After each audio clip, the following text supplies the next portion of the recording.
സംഖ്യ 25 ഗുണിക്കണമെങ്കിലുള്ള ട്രിക്കാണ് പറയുന്നത്.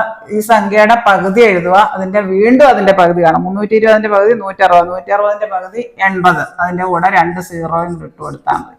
ഈ സംഖ്യയുടെ പകുതിയുടെ പകുതി 440 പകുതി 220, 220 പകുതി 110, അതിന്റെ കൂടെ 2 സീറോ ഇട്ട് കൊടുക്കുക.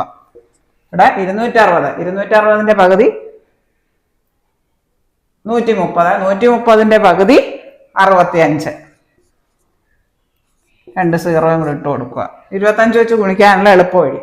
140, 140 പകുതി 70, 70 പകുതി 35, പകുതിയുടെ പകുതി എഴുതുക, എന്നിട്ട് 2 സീറോ ഇട്ട് കൊടുക്കുക.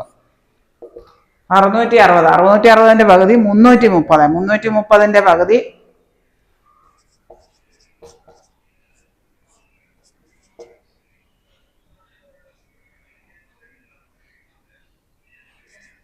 165, എന്നിട്ട് 2 പൂജ്യം ഇട്ട് കൊടുക്കുക.